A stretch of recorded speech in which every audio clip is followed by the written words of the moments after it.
11장 16절에서 17절입니다. 마태복음 11장 16절에서 17절입니다. 이 세계를 무엇으로 비유할까? 비유하건대 아이들이 장터에 앉아 제 동물을 불러 이르되 우리가 너희를 향하여 피를 보러도 너희가 춤추지 않고 우리가 슬피 울어도 너희가 가슴을 치지 아니하였다 함과 같도다. 아멘. 말씀 제목은 신앙은 하나님께 반응하며 사는 것 두 번째 시간 갖도록 하겠습니다.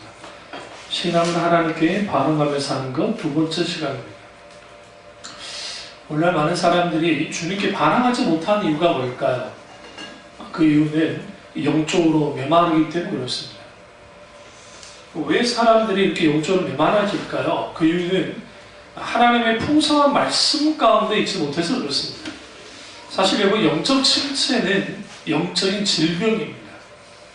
영적 침체를 겪게 되는 여러 가지 원인이 있습니다. 대부분 첫 번째 원인은 영적인 균형이 깨졌을 때 영적 침체에 빠집니다.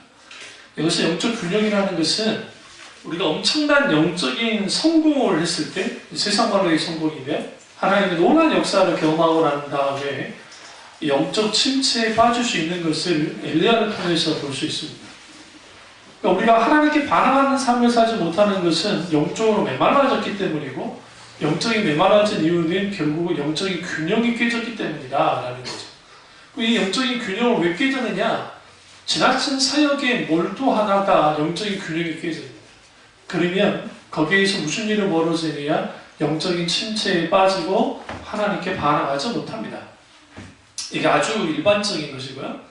그러니까 소위 이런 분들이 있죠. 기도 생활을 아주 열심히 하는 분들 중에 이상하게 영적 침체에 빠지는 분들이 있어요. 그 이유는 뭘까 했을 때 그 기도 생활은 아주 강조를 해야 됩니다. 그럼에도 불구하고 그 기도 생활이 일종의 이제 뭐가 되어지냐면 습관이 된 거야. 그러니까 습관이 되어지면, 습관은 참 거룩한 습관이 좋은데 그냥 기도만 하는 거야. 그러니까 기도 가운데 나와서 인격지신 하나님과 친밀한 교제를 나누고 그리고 하나님의 크신 은혜를 맛보면 괜찮은데, 그게 아니라 습관적으로 나와서 습관적으로 기도하는 일들을 반복하다 보면 거기에서 뭐가 문제가 생기냐면 우리의 영혼이 충분히 하나님의 은혜에 담겨져야 돼요. 매일매일, 매 순간순간, 혹은 한 주간마다 그 은혜에 담겨져야 되는데 그러지 못하는 겁니다. 그러면 무슨 일이 벌어지냐면 대부분이 이제 메말라지고, 그 영적인 메말라진 사람들이 결국 하나님께 반응하지 못합니다. 그 영적인 메마름의 문제를 해결하는 방법은 하나밖에 없습니다. 지속적으로 하나님의 말씀을 깨닫고 말씀의 은혜 가운데 있어야 되고, 거기에 풍요로운 기도 생활이 있어야 돼요. 고 하용주 목사님이 돌아가셨지만, 하용주 목사님이 이제 제자 훈련을 부부들에게 많이 성경 공부를 시켰다는 거예요. 그래서 엄청나게 말씀들을 가르치고, 거기 인적 자원이 많기 때문에 정말 가르쳤는데, 소위 부부들이, 하나님을 잘 믿는 부부들이 성경 공부를 하고 제자훈련 받았으니까 얼마나 귀해요. 그런데 생각보다 많은 수가 이혼을 하더라는 거예요. 근데 어느 날 딱 들여다 보니까 부부가 새벽 기도에 나와서 기도하는 부부들이 이제 본 거예요. 보니까 생각보다 적은 수가 이혼을 하더라는 겁니다. 왜 그럴까 좀 의아했어요. 물론 제자훈련은 숫자가 많이 나오니까 뭐 그럴 수도 있겠고, 새벽 기도는 좀 적게 나오니까 그럴 수도 있겠지만 좀 이상하더라는 거예요. 왜 그럴까? 우리가 상식적으로 생각할 때 제자훈련이나 성경 공부를 열심히 받으면 그 말씀에 대해서 알게 되고 그리고 그렇게 될 것 같은데 안 되는 거예요. 왜 그러냐면 말씀을 삶으로 살아내지 못하면 그건 아무 의미 없어져요. 이게 문제인 거예요. 그러니까 새벽 기도에 나와서 하나님 앞에 막 기도해요. 새벽 기도뿐만 아니라 기도 생활이죠. 그 사람들은 적어도 주님에 대해서 막 뜨거워지는 거죠. 그러면 날마다 회개하는 거예요. 김다시 목사님이 개척 초기에 하나님 은혜가 강하게 부어질 때 어떤 날은 회개하다가 뭐 절도도 하고 회개하다가 설교를 제대로 할 수 없을 만큼의 일들이 막 일어나는 거예요. 그게 풍요롭게 막 하나님의 은혜가 어떻게 되어져요? 막 적셔져요. 근데 문제는 그렇게 하나님께 반응했던 사람들이 신앙사를 이제 1년, 2년 계속 하다 보면 이상하게 메말라져 가고, 그 메말라가진 그 사람들이 결국은 이제는 하나님께조차도 반응하지 않는다는 거예요. 이게 문제예요. 오늘날 우리가 그 진리의 말씀을 경험하고, 그리고 말씀을 깨달아 아는 일들이 우리 가운데 있지 못하면, 아무리 우리가 종교적인 경험을 하고 교회에서 막 집회 때 막 은혜를 받고 막 어떤 은사를 경험을 하고 또 놀라운 어떤 은혜를 맛보았다 할지라도, 이런 사람들이 진리의 말씀을 깨닫는 삶을 살지는 못하면 말씀이 우리 가운데 강력하게 영향을 끼치는 그 하나님을 아는 지식과 그리고 진리를 아는 것들이 우리 속에 있지 못하면 무슨 일이 벌어지냐면 불신자와 크게 다를 것 없이 살아가요. 왜 그러냐면 인간이 갖고 있는 뭐가 바뀌지 않기 때문에, 그들의 지식체계가, 가치체계가 바뀌지 않기 때문에 똑같아요. 그러니까 그 은혜를 많이 받는 것 같아. 막 하나님의 놀라운 은사를 경험 많이 하는 것 같아. 그런데 막상 들여다보면 그 사람이 꽝인 거예요. 기독신앙은 철저하게 진리를 중심으로 합니다. 예수님의 사역의 3대 사역이니 하나는 가르치시고, 또 하나는 전파하시고, 또 하나는 주님이 치유하셨어요. 그 힐링이라고 하는 이 치유의 사역이 약 한 3분의 2 정도의 사역이었고, 그리고 가르치시는 것과 전파하는 사역이 그 비슷하게 되어졌습니다. 근데 이건 다 따로 가진 않고 주님의 이 사역은 같이 갔는데, 여기서 중요한 게 주님이 가르치셨다는 게 아주 중요해요. 진리의 말씀을 가르쳤습니다. 그리고 주님이 계속 말합니다. 진리를 알지니 진리가 너희를 자유케 하리라는 말씀을 성경에 하시잖아요. 성경에 쭉 말하잖아요. 너희가 알지 못하느냐? 라고 주님 묻습니다. 도대체 말씀을 깨달아 알지 못하느냐? 라는 거예요. 들어도 듣지 못할 것이고 보아도 보지 못할 거라는 이사야의 예언을 그대로 인용하시면서 말씀을 아는 것이 없는 사람들이 얼마만큼이나 영적으로 아무것도 아닌 것인지를 분명히 말하고 있어요. 그러니까 기독신앙이 철저하게 감성 위주로 흘러가면 이거는 소위 말하는 이 치성을 드리는 신앙으로 빠질 수밖에 없어요. 기독신앙은 지성을 포함해요. 지성과 감성과 의지 전체를 포함하는데 그 중에 가장 중요한 것 중에 하나가 뭐냐면 지성이에요. 지나친 지성주의를 가는 데는 문제가 있지만 기독신앙은 철저하게 지성을 분명하게 강조합니다. 왜 그러냐면 하나님의 말씀의 작용은 우리 인간의 지성을 향해서 실질적으로 말씀하시기 때문에, 감성을 향해서 하지 않아요. 근데 오늘날의 수많은 설교가 사람들의 감성에 맞추어져서 설교를 해요. 그래서 어떤 식으로 설교를 하냐면 첫 번째 예화를 드리고 중간에 예화를 한 번 더 드리고 세 번째 마지막 아주 찐득찐득한, 아주 인간 사람들이 정말 감격할 만한 예화를 들어줍니다. 이게 아주 스탠다드한, 아주 그러니까 이 센스 있는 설교라고 설교학에서 가르쳐요. 저도 그렇게 배웠었고요.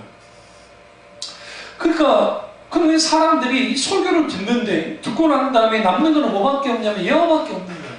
왜 예화밖에 없을 수밖에 없냐면 거기에 장치가 첫 번째 예화, 그 다음에 좀 끌어들이고, 두 번째 예화 조금 분위기를 좀 바꿔놓고, 세 번째 예화 결단을 촉구할 수 있는 예화를 탁 해버리면 사람들이 가장 마지막 남는 건 뭐예요? 마지막이에요.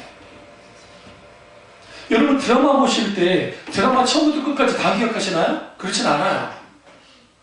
근데 정말 진짜 재밌는 드라마들은 마지막 부분에 딱 임팩트를 주고 이제 영혼을 딱 줘버리잖아요. 그럼 뭐 다음 주에 또 뭐 해야 돼요? 그거 봐야 돼요. 예고편만 와도 은혜를 받잖아요. 안 그래? 예고편 봐도 은혜를 받는단 말이야. 그것처럼 그렇게 해주는 거예요. 그러니까 사람들이 아주 감성이 발전합니다. 문제는 뭐냐면 감성은 발전하는데 거기에 뭐가 있지 못하게 되어지냐면 그 하나님의 말씀의 깨달음과 그리고 우리의 중심에서 하나님을 향한 열정을 가진 그런 기도가, 이런 기도가 있지 못하면 우리의 메마름의 문제를 해결할 수가 없어요. 사람들이 착각하는 게 교회에 나와서 예배를 드리면 그 메마름의 문제를 다 해결할 수 있을 거라고 생각해요. 어느 정도는 돼요. 그러나 신앙의 성패는 어디로부터 성패가 갈려지냐면 우리의 삶이에요. 실질적으로 신앙은 삶에서 결판이 나요. 교회에서 결판나는 거 아니에요. 교회에서는 우리의 잘못된 부분들을 이제 때로는 책망도 하고 가르치고 깨닫게 하고 알게 해서 우리의 신앙의 방향을 계속 수정해 주는 거고, 목사들 하는 일은. 사실 신앙을 살아내는 것은 삶 속에서 가능하는 거예요.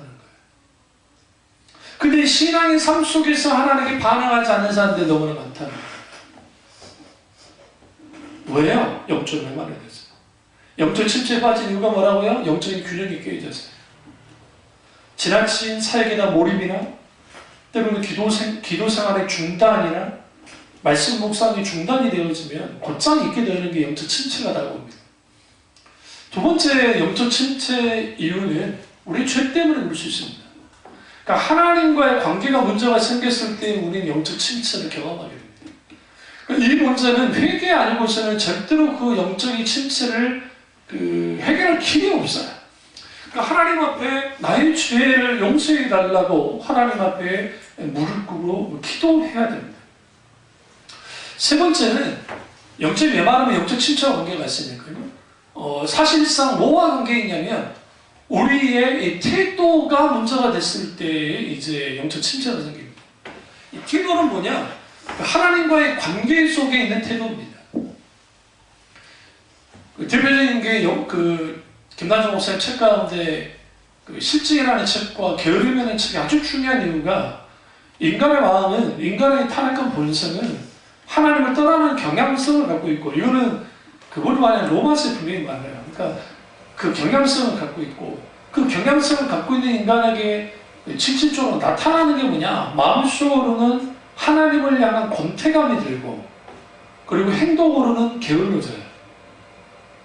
과거에는 거리가 아무리 멀어도 하나님의 은혜가 있을 때에는 그게 교회로 오가는 게 그렇게 문제가 되지 않아요. 그런데 영적으로 게을러지고 영적으로 메말라지면 거기에 곧장 있게 되는 게 하나님에 대한 실증이 생기니까 그럼 당연히 교회에 대해서도 식상해요. 그래서 나이가 들어도 교회로 옮겨 다니는 사람들이 있거든요. 60이 넘었는데 70이 넘었는데도 교회 옮겨 다니는 사람들이 있어요. 이 사람들 불행한 사람들이에요. 마지막 그 사람이 죽었을 때 그 교회에서 장례를 치러줄까요? 안 치러줘요. 제대로 등록도 안 했는데 누가 치러줘요? 더더군다나 우리 형 교회도 봐도, 형이 목회하는 교회도 봐도 거기 장례가 아주 좀 400명이 넘는데도 1년에 내가 보니까 적어도 6, 7명 정도는 장례를 치르는데, 어쩌다 한 번씩 왔다 갔다 하는 사람이 장례 치료한다고 목사님 가서 해주겠냐고요. 내 교회 있는 내가 하기도 힘든데. 그러니까 이 세상에서 가장 불행한 교인들은 누구냐면 본인이 죽었을 때 담임 목사님이 장례를 치러줄 수 없는 사람이야. 그냥 장례 치우면 되지 않아요. 그것만큼 남아있는 가족들도 마찬가지고, 그리고 뭡니까? 정말 불행한 거예요. 그런 사람들이 생각보다 많아요. 실제로 그러면서 거부하는 교회가 꽤 많습니다. 거부하지 않으면 돈을 요구합니다. 생각보다 많은 돈을 요구합니다. 그러니까 그런 일들을 겪게 되는 거죠. 원래 11월마다 재직을 옵니다. 여기는 뭐 교사가 그렇게 많지 않기 때문에 제가 그렇게 중요시 여기지 않지만, 평집사는 자동적으로 집사가 되는 게 아닙니다. 11월에 이제 원래 주보에 올리는데 제가 일부러 안 올릴 뿐이고, 올리면 뭐 권사님이 이제 함종적이니까 그렇지만 이제 나머지 편집사들은 그게 올라야 집사인 거예요. 재직인 거예요. 그러니까 실질적으로 그런데 오늘날 많은 사람들이 주님의 이 직분을 받는다는 것이 어떤 의미인지 잘 몰라요. 그러니까 집사라는 직분은 이 봉사라는 이 디다케라는 단어와 어원이 똑같습니다. 봉사하는 사람들.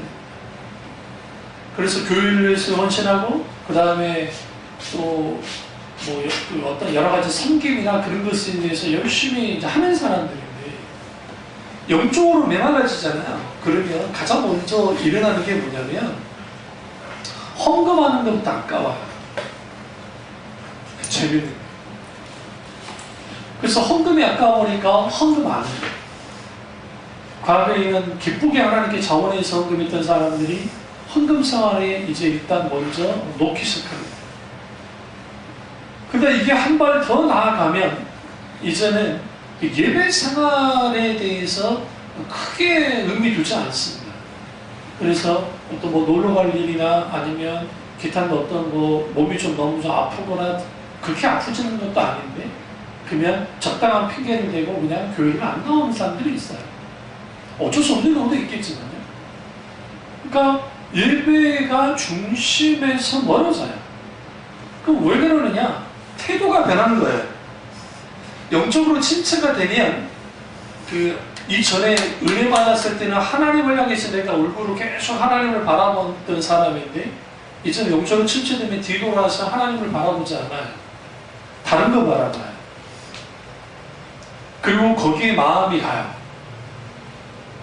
뭐 드라마든 레포츠든 아니면 뭐 음악이든 아니면 뭐 영화든 기타든 어떤 것에 막 마음이 가요. 거기에 더 열정을 가죠. 그러니까 그렇게 되어지면 이제 하나님을 향한 태도가 바뀌어져 있기 때문에 하나님께로 뒤를 돌아요. 당연히 거기에 뭐가 있을 수 없어요? 하나님의 크신 은혜가 있을 수 없고 하나님의 말씀에 반응한다는 것은 불가능해요. 그래서 오늘 본문에 주님이 이 말씀하시잖아요. 보시면 19절을 보시면 인자는 와서 먹고 마시매 말하기를 보라 먹기를 탐하고 포도주를 즐기는 사람이요 세리와 죄인의 친구로다 하니 지혜는 그 행한 일로 인하여 옳다함을 얻느니라 라고 했어요. 근데 여기서 여러분 재밌는 표현이 지혜는 그 행한 일로 인하여 옳다함을 얻느니라 라고 말합니다. 우리가 지금 어떻게 행하고 있느냐가 우리의 신앙을 그대로 드러내요. 그러니까 자기는 마음으로 하나님을 잘 믿는데요. 근데 교회는 안 다녀요. 교회는 안 다녀요. 그런 사람도 있어요. 그러니까 가난한 성도라고 비춰주는 것은 이건 너무 지나친 거예요. 죄송 말씀드리지만 그분들은 무시하자고 하는 게 아니라 어떻게 그들이 가난한 성도입니까? 어떻게 가난한 성도라고 붙일 수 있습니까? 송한서 목사님이 좀 비꼬긴 하셨지만 안나가 교인이라고 했죠. 안나가 안을 꼬꾸리면 안나가거든요. 안나가 교인. 그렇게까지 비하할 필요는 없지만 그들이 상처받고 교회에서 상처받고 힘들고 어려워서 그래서 교회를 안 나가겠다는 사람들도 있겠죠. 또 들어보면 정말 공감하시는 것도 많을 겁니다. 그럼에도 불구하고 신앙은 혼자 하는 게 아니에요. 왜 그러냐면 만약에 신앙이 혼자 하는 거였으면 굳이 주님이 교회를 세우시는 이유가 전혀 없어요. 사도행전에 또 히브리서도 마찬가지고 출국 교회를 향해서 뭐라고 표현했나요? 광야 교회라는 표현을 썼어요. 교회의 시작은 예수님의 부활을 통해 시작돼요. 사실은 많은 사람들이 성경 강림으로 보긴 하지만 연장선상에 보시면 예수님의 십자가 부활해서 교회가 탄생이래요. 잉태됐다가 탄생은 오순절날 성령의 강림으로 탄생이래요. 교회가. 근데 그 교회의 시작은 실제로 시작은 그랬지만 그러나 구약으로 쭉 올라가 보면 뭐까지 가요? 모세는 출애굽 백성을 향해서 교회라고 하는 광야 교회라는 표현을 써요. 의도적으로. 그러니까 신앙 혼자 하는 게 아니에요. 내가 그렇게 상처를 많이 받았으면 하나님께 찾아가서 하나님으로 말미암아 그 상처가 치유되어져야 돼요. 목사 바라보고 신앙생활 하는 사람만큼 어리석은 사람이 없어요. 사람 바라보면서 신앙생활 한다고 어리석은 거예요. 초신자일 때는 그럴 수 있다 했잖아요. 믿음이 약할 때는 그럴 수 있다 했잖아요. 그러나 신앙이 성장하면 이제는 인격체신 하나님 그분 바라보고 신앙생활 하는 거예요. 그럼 우리의 태도가 어떤 태도를 갖게 되냐면 영적 침체에 빠지면 무감각하고 아주 비판적인 태도를 가져요. 그게 하나님을 향해서도 그렇고 설교 말씀을 향해서도 그렇고 영적인 측면에서 그렇게 되어져요. 그렇게 되어지면 사람들은 뭐 하게 되냐면 하나님의 말씀에 반응하는 것이 아주 늦어져요. 무디어져요. 그러니까 어떤 가요나 아니면 어떤 다큐나 아니면 어떤 것을 딱 보면 막 눈물이 날 때가 있단 말이에요. 그렇잖아요. 드라마 보는데도 눈물이 막 날 때가 있단 말이에요. 그런데 하나님의 말씀을 들을 때는 눈물이 나질 않아요. 하나님의 말씀을 들을 때 막 기쁘지 않아요. 이 말씀을 깨달았구나라고 하는 그런 감탄이 나지도 않아요. 잘. 그러한 일들이 왜 우리 가운데 일어났냐면 우리의 태도가 우리의 시선이 하나님을 향했다가 이제 어디를 향한 거예요? 자기 자신이나 세상을 향한 거예요.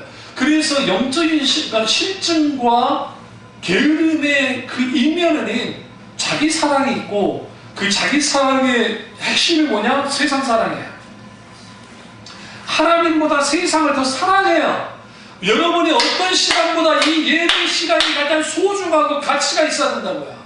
우리가 보는 드라마보다도 우리가 그렇게 좋아하는 어떤 그런 것보다도 예배 시간이 더 가치 있고 소중하고 좋고 즐겁고 기뻐야 돼요. 그러나 이런 것들이 오늘날 너무나 많은 교회에서 우리 교회를 포함해서 많은 교회에서 잃어버렸단 말이에요. 참에 중앙교회 하나님이 강력하게 역사하실 때 기름 부음이 강력했었고 은혜가 넘쳐났을 때 우리는 그때마다 예배에 대한 기대감을 가지고 설교에 대한 기대감을 갖고 하나님의 놀라운 은혜가 있었던 건 사실입니다. 그러나 어느 날인가 우리가 하나님과의 관계 속에서 영적으로 메말라가 버리니까 그 메말라감 속에서 뭐가 있게 되어지냐면 결국은 하나님을 향한 무감각한 태도예요. 그 원인은 뭐냐? 목사가 원인일 수도 있겠지만 개인 생활, 개인 경건에서 무너진 거예요.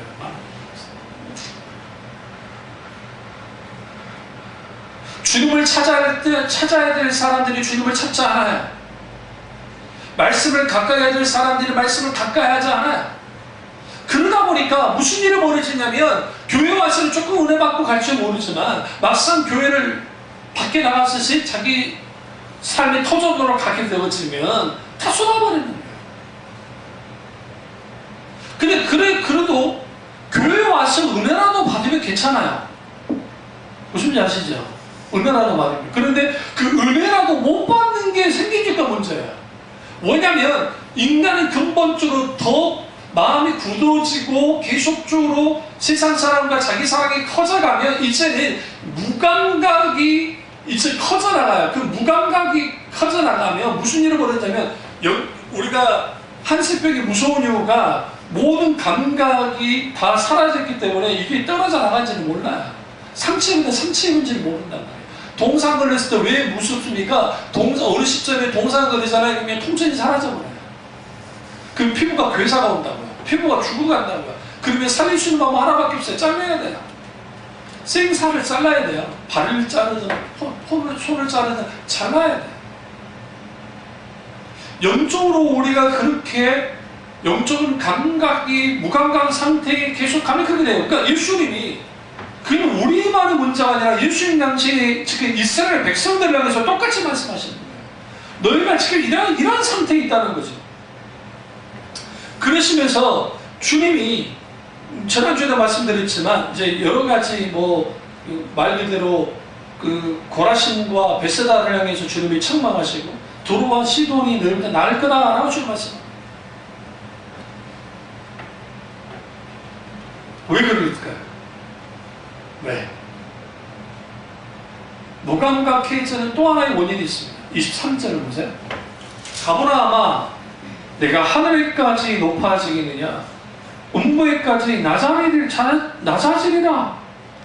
여기서 가브라함아, 내가 하늘에까지 높아지겠느냐라는 이 말에 집중하세요. 왜 그러냐면 오늘날에 너무나 많은 교인들이 신앙생활하면서 소위 말하는 영적 경험들을 많이 하는 사람들이 있고, 또 한때에 하나님께서 기라성 같은 많은 목사님들이 하나님께서 주셨잖아요. 그리고 정말 그런 말씀들이 넘쳐나던 시대가 있었습니다.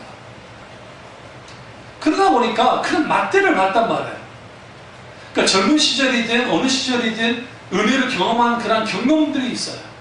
그리고 그것이 자기에게 분명하게 있단 말이에요. 근데 오늘날 지금 나의 현재 속에 말씀의 충만함과 말씀의 깨달음과 그리고 하나님을 향한 기대감과 열정과 그런 것들은 없다 할지라도 나는 그것을 과거에 이미 경험을 했고 그것을 다 누려봤고, 그리고 내가 지금 장로가 됐고 권사가 됐고 내가 목사가 되어 있기 때문에 나는 이제 더 이상 뭐가 필요 없어요? 실제로 큰 문제가 없다는 거야. 영적으로 나는. 이런 걸 어디서 발견할 수 있냐면, 목사님들 노예 그 찬양을 할 때 설교를 노예자 목사님이 설교를 하실 때 그 드는 태도를 보면 알 수 있어요. 찬양을 하다 보면 찬송가에 찬송하죠. 네? 그러면 그 찬양할 때 정말 중심을 다해서 찬양하는 목사님들이 계시는데 재밌는 게 그분들이 대부분이 젊은 목사님들이에요. 그래서 개창한 지 아마 1년 된 분들은 아주 뜨거울 때. 그러니까 노이사 목사님의 설교가 절실해요. 선배 목사님들의 조언이라든지 그런 말들이 절실하단 말이에요. 뜨겁게.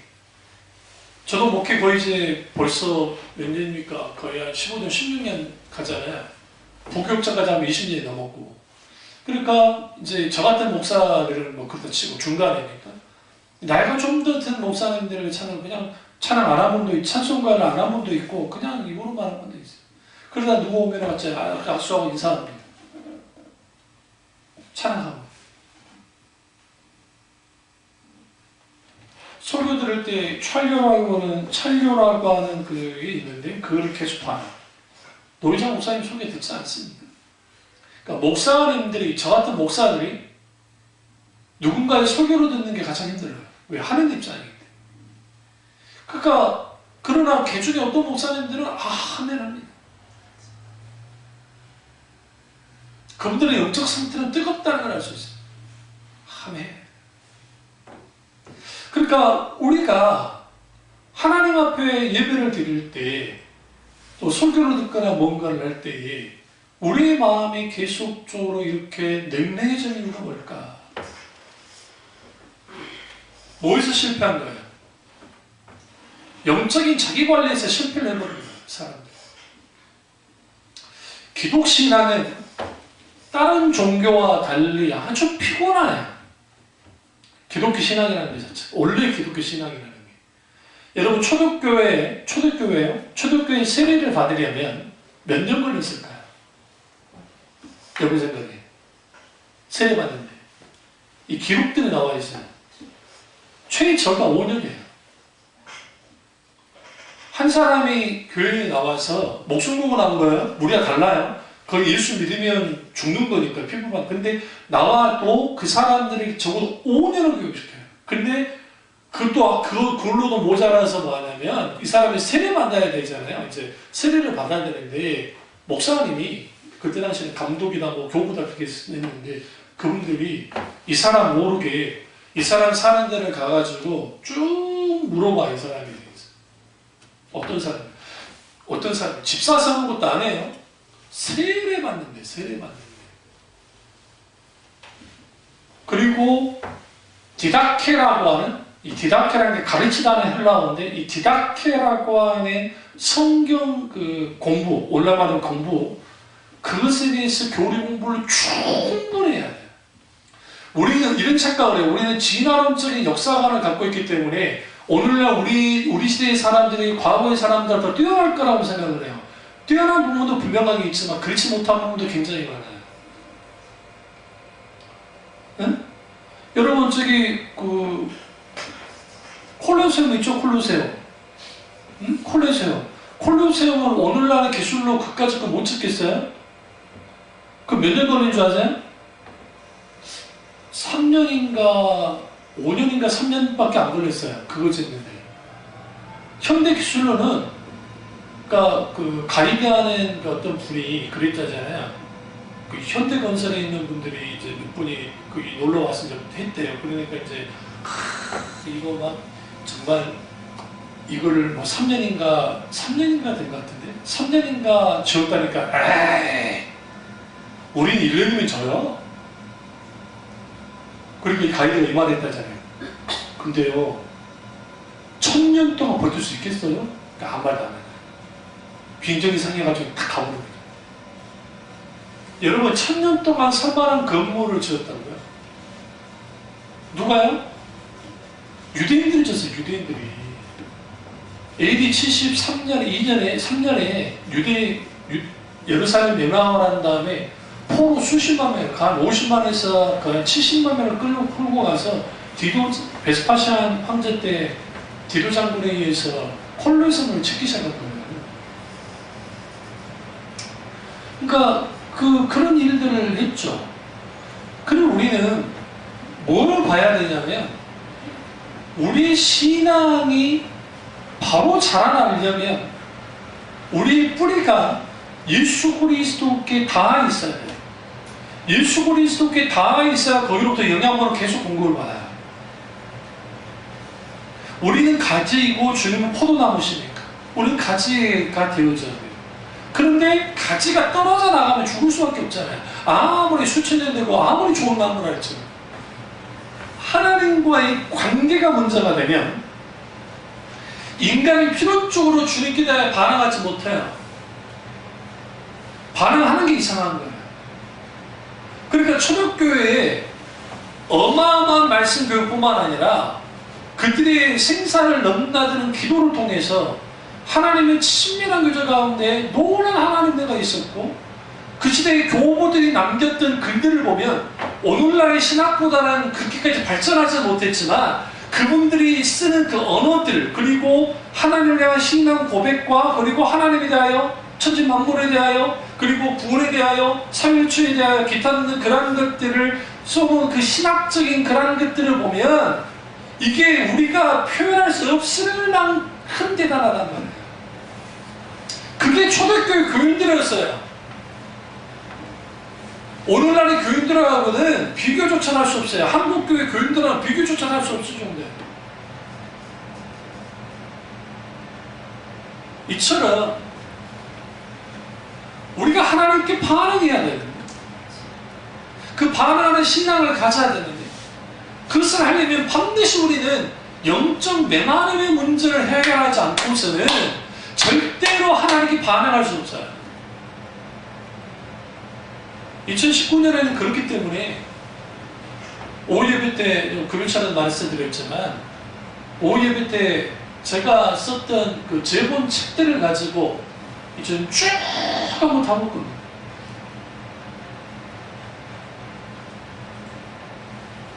너무할 정도로 무지하기 때문에 이게 우리 교회만의 문제가 아니라 너무나 많은 교회들에 있는 교인들이 그래요.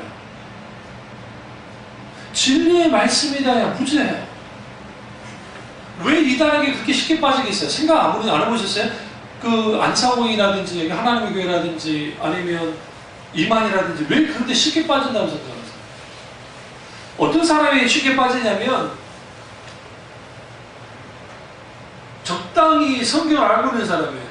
근데 그게 정확하게 하는 게 아니라 적당히 알고 있는 사람이에요. 아예 성경에 관심 없는 사람들은 그 사람들이 뭐라 해도 신경 안 써요. 그리고 정확하게 교리를 알고 말씀 아는 사람들은 코방귀 껴요. 크게 그런 거예요. 근데 대부분이 어디서 무너지냐면 대부분이 적당히 이게 애매모호한 상태에 있는 사람이에요. 이런 사람들이 어떤 말을 들으면 그런가 보다 하고 탁 넘어가 버려요. 그게 목사는 많습니다. 그냥 묻고 싶어요. 그러니까 도대체 신학교육을 어떻게 받았길래 그 목사라는 사람이 이단에 빠지는지 정말 연구 대상이에요. 내가 봐서. 그럼 보라만 뭐 안 했어요? 공부 안 했을 거라고. 공부를 안 했을 거라고. 제가 하나님께 감사한 것 중 하나는 저는 철학적인 어떤 글들이나 사조와 관련된 글들을 잘 읽을 수 있고 그 다음에 좋아하는 그런 기질로 하나님이 나를 어쨌든 태어나게 하셨기 때문에 그 점에서 정말 감사해요. 단점은 어떤 소설이나 그런 글들을 쓸 때 쉽지 않아요. 왜 그러냐면 저는 소설책들을 아주 읽는 걸 싫어했던 사람이에요. 그런 책을 읽느니 나는 뭐 했냐? 아주 의미 있는 책들을 많이 읽었거든요. 그러니까 그런 책들만 읽다가 보니까 이제 괴테라는 사람을 만나는, 괴테가 최고의 사상가입니다. 최고의 사상가인데 또한 최고의 소설가이기도 합니다. 그럼 왜 그랬을까? 그때 조금 제가 좀 달라졌지, 그 전에는 소설가 또 쉽게 생각이 있다. 근데 쉬운 건 아니죠. 아주 귀한 건데. 근데 우리가 분명히 볼 것은 뭐냐면 깊이 생각하는, 그러니까 성경에 그런 단어가 많아요. 너희가 뭐 주님을 생각하라, 기억하라, 너희 깨닫지 알지 못하느냐, 뭐 이 말씀 어렵냐, 성경 계속 알아라 말을 계속해요. 그러니까 기독신앙은 철저하게 지성을 중심으로 해요. 여러분의 머리에 있는 지성이 IQ와는 전혀 상관없어요. IQ와 상관이 없다고요. 여러분 공부머리와 IQ와 상관없어요. 사람들이 착각하는 게 뭐냐면 IQ가 좋으면 공부 잘하겠지. 그러면 좋긴 하죠. 처음에는 유리해요. 그런데 많은 그 학자들이 이걸 연구를 했다고요. 딱 대학 들어가잖아요. 그 대학 가서 한 1, 2학년 딱 되잖아요. 그러면 이제 2학년에 3학년 딱 넘어가죠. 그러면 별 차이가 없어요. 정말 뛰어난 사람, 정말 극소수 빼놓고는 크게 차이가 없어요. 오히려 그렇게까지 IQ가 높지는 않지만 아주 창의적으로 공부를 꾸준히 해온 사람들이 더 뛰어나요. 가면 갈수록. 왜 그럴까 보니까 머리가 좋은 사람들은 자기 머리 좋은 것만 믿고 막 그런 사람들이 있어요. 그러니까 여러분 IQ가 우리나라에 아주 막 굉장히 좋다고 하는 분들 몇 분 있었잖아요. 뭐 200 몇인가. 그분들 그 지방대학 교수도 하고 계시고 그 무시하자는 건 아니고 그러고 있으시잖아요. 꾸준히 노력하고 했던 머리 좀 좋은 분들이 이제 오히려 더 뛰어난 겁니다. 물론 영재들은 따로 있긴 있습니다. 그럼에도 불구하고. 그럼 우리는 어떠하냐? 우리가 신앙생활 할 때에 우리의 지성이 분명하게 열려지지 않으면 우리 속에 있는 감성이 열려지지 않고 감성이 열려지지 않으면 의지도 열려지지 않아요. 적어도 창세기부터 요한계시록까지 우리가 쭉 볼 수 있어요.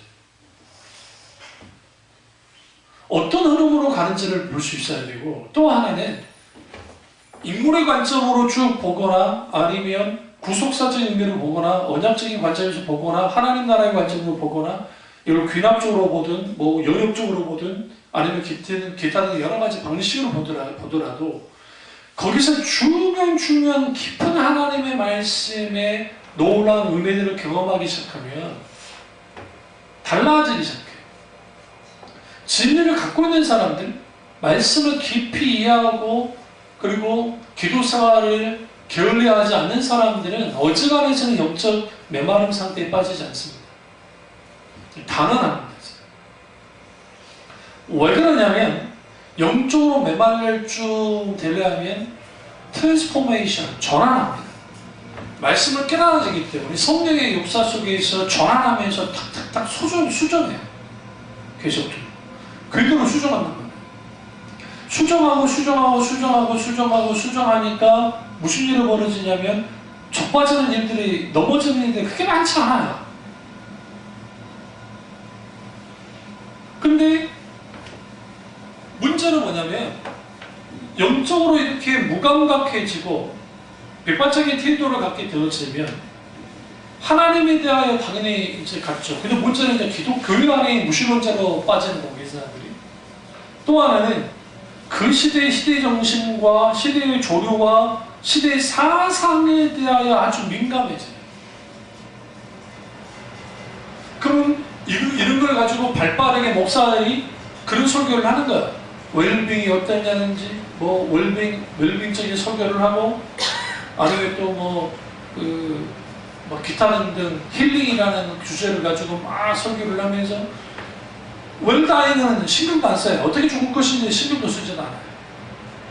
그러니까 그런 설교가 넘쳐나는 상황에서 그런 설교를 듣고 자라요. 그러면 아주 시대에 앞선 사람처럼 느껴지는데 그렇지 않아요. 왜냐하면 시대를 주도하는 것은 엔터테인먼트가 많이 그렇게 하고, 그 다음에 지성이 집단이에요. 지성이 집단. 우리도 모르는 사이에 지성이 집단들에 의해서 모든 것이 움직여져요. 그거를 분별하고, 그걸 분석하고, 건전한 비판을 가할 수 있는 그러한 판별력, 분별력이 있어요. 예수 있는 사람은 갖고 있습니다. 네. 저는 어떤 정당도 별로 좋아하지 않아요. 근데 아주 위험한 건 뭐냐면 감성 코드를 가지고 움직이는 거예요. 이것은 전 정권에도 그렇고 이번 정권도 똑같이 그 일을 합니다. 거기에 혹합니다. 사람들이. 저는 그것에 대해서 아주 일침을 가합니다.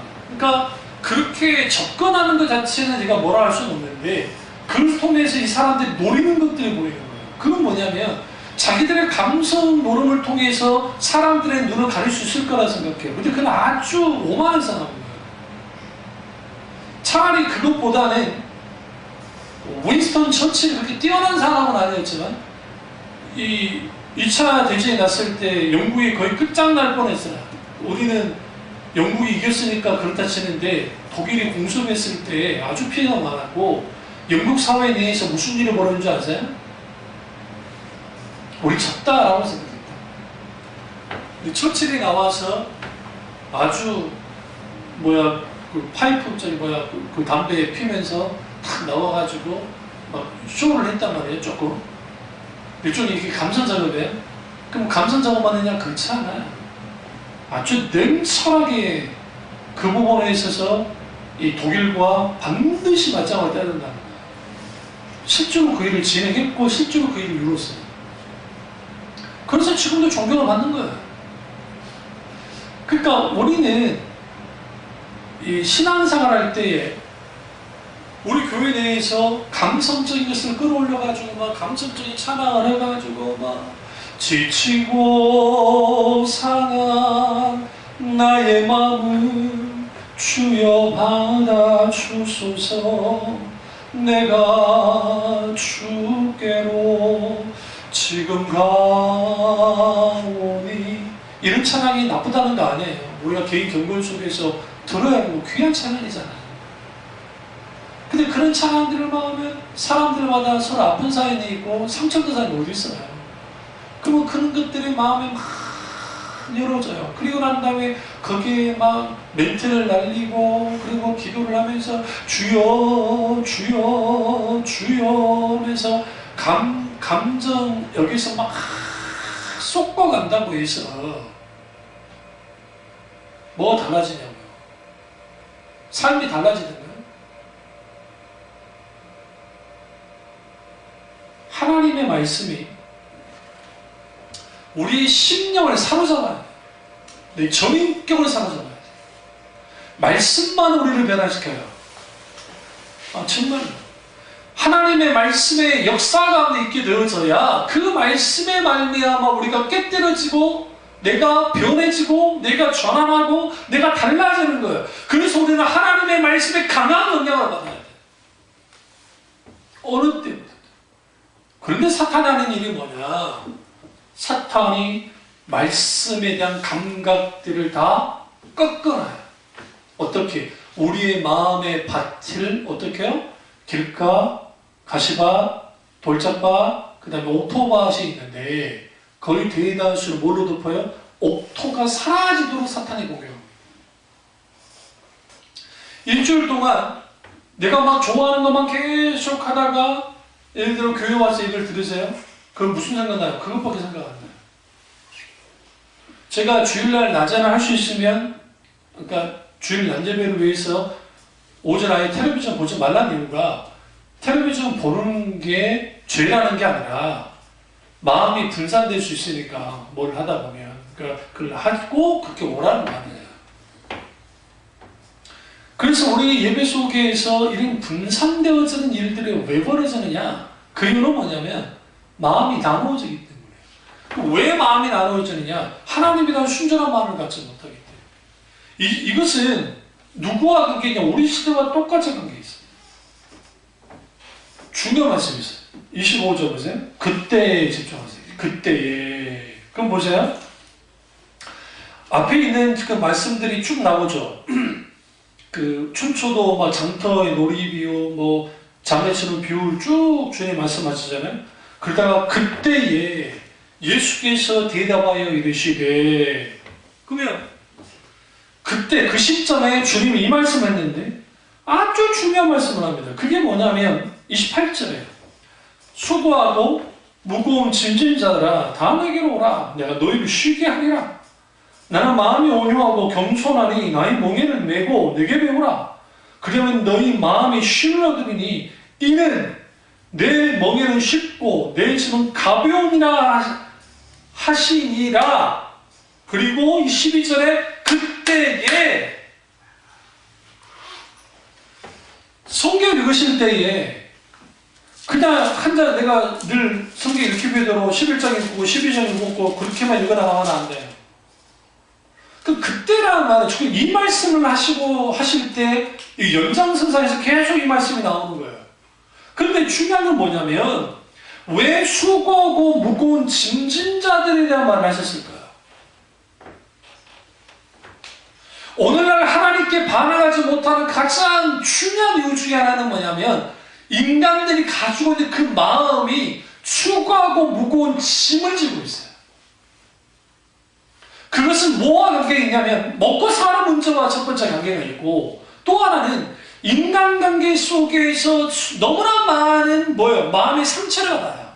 그게 남편일 수 있고, 그게 자녀일 수 있고, 그게 아내일 수 있고, 아니면 어떤 부모일 수 있고, 아니면 사회생활 속에서의 그 사회생활에서 만나는 사람들일 수 있고, 그걸 통해서 우리 마음의 수고로움과 마음의 무거운 짐들이 우리 가운데 짓눌러진단 말이에요.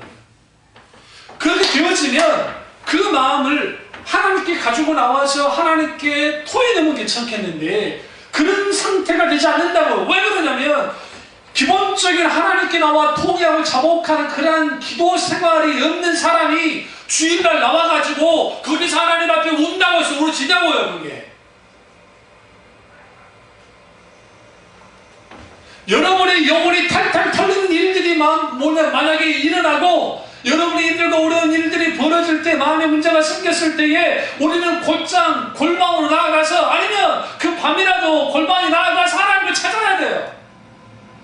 왜? 내 마음이 병들지 않으려고. 내 마음이 찢기고 상처받지 않으려고 주님 찾아야 돼요. 울더라도 하나님 앞에 울어야 돼요. 목사님 쉽지 않으니까요. 아버지, 여러 말 필요 없어요. 그냥 하나님만 찾아요. 주여 찾아요.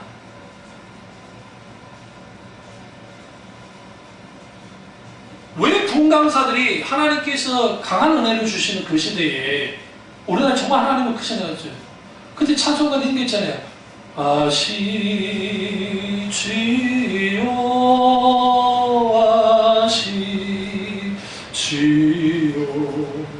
아시지요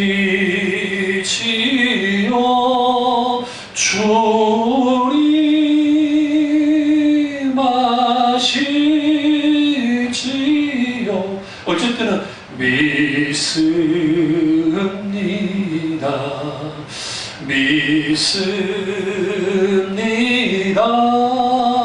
주님.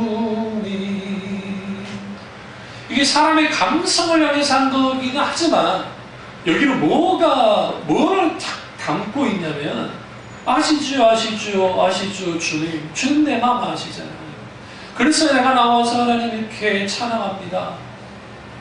이렇게 기도합니다. 그러니 하나님 내 마음이 이러한 일들로 인하여 내 마음이 딱딱하고 굳어지지 않기를 원하고 내 마음이 무너지지 않기를 원합니다. 수고로운 인생, 먹고 사는 문제에 대한 어떤 무거운 짐들, 그것들이 주님 우리의 평안을 빼앗아가니까 그 평안을 빼앗아가면 하나님께 대하여 반응하지 못해요. 예수님 그걸 정확하게 본 거예요. 지금 이 소리를 듣고 있는 사람들 속에 평안이 없어요. 뭐도 없어요. 쉼도 없어요. 쉼을 주겠다잖아요. 너희 멍에를 메고 내게 배우라. 그러면 너희 마음이 쉼을 얻으리니 내 멍에는 쉽고 내 짐은 가벼움이라. 뭐와 연장선상이 있냐면 하나님 앞에 반응하지 못하는 사람들의 그 심령 상태가 뭐냐? 무겁고 수고하고 무거운 짐을 지고 같은 그 마음의 상태에 있단 말이에요. 이것이 깨뜨려지지 않으면 우리는 절대로 하나님께 반응하지 못해요. 어떻게 깨뜨릴 수 있어요? 그런 것들. 주님이 배우라잖아요. 내게 배우라잖아요. 모든 짐을 주께 가져다 드리라잖아요. 그리고 그 짐이 뭐예요? 예수님의 멍에와 예수님의 짐을 전하잖아요. 왜? 그 짐은 그 멍에는 쉽고 그 짐은 가볍다고 합니다. 그냥 하나님 앞에 딱 던져나가는 게 아니에요. 그 짐은 똑같아요. 다른 게 뭐가 있느냐? 이제는 주님이 우리가 우리의 수고로움과 무거운 짐을 주님께 내려놓을 때 무슨 일이 벌어지느냐?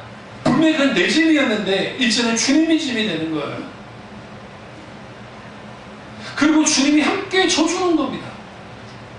그래서 쉽고 그래서 가벼워요.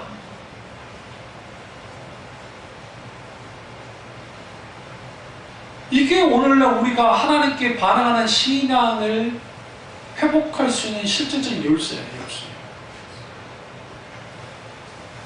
그래서 잠언서 기자가 문을 지키는 만한 것보다 내 마음을 지켜라. 생명의 근원 이성함이라 왜 그렇게 있었냐면 우리의 마음을 지키는 것이 분명하게 있지 못하면 우리는 어떻게 되냐? 딱딱하게 마음이 굳어져 버리고 우리의 경향성은 다 하나님을 떠나려고 하는 하나님을 실증내는 그런 싫어하는 경향성을 갖고 있기 때문에 아담의 본성을 따라서 당연히 하나님께부터 멀어지기 시작한단 말이에요.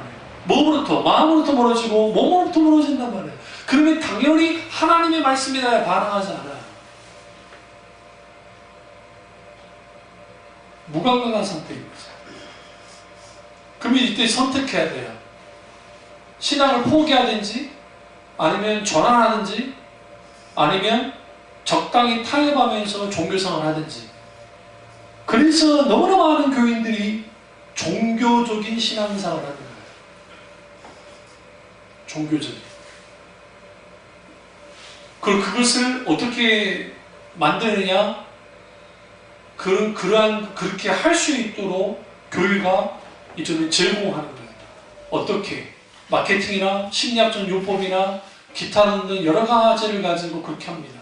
그러면 사람들이 거기에서 어떻게 하느냐? 일종의 종교 놀이만 하는 거예요. 종교 놀이를 해요. 그리고 그 교회에서 여러 가지 문화적인 콘텐츠, 음악, 그 다음에 기타 등등 여러 가지 강좌, 큰 교회들은 여러 가지 많거든요. 뭐 꽃꽂이다, 뭐 무슨 강좌 사람들 불러다가 그렇게 해주기도 하고 여러 가지를 시켜줍니다. 그러니까 그게 좋아서 막 교회를 다니는 거예요. 정작 인격적인 하나님과의 실질적인 관계가 없어요. 여러 종교적인 활동을 하는데 활동만 있지 사실 하나님과의 관계 속에 있는 실질적인 하나님을 알고 깊이 알고 사랑하는 그러한 일들이 벌어지지 않고 진리의 말씀을 깊이 깨달아 알아서 그 말씀의 풍요로움 속에 있지 못하고 그 하나님의 은혜의 실질적인 역사, 하나님이 도우시는 임재에 있는 그런 하나님의 은혜를 경험하지 못하니까 영적으로 자라나지 않는 거예요. 신앙 영조는 있으니까 이제는 권사도 세워주고 안수신자도 세워주고 장로도 세워주고 세워는 주는데 내가 그 위치에 갔어. 그러니까 그 위치 때문이라도 교회 가서 열심히 봉사하고 하지만 실제로 거기에 진정한 주님이 주는 자유와 기쁨과 평안과 쉼이 있냐고요.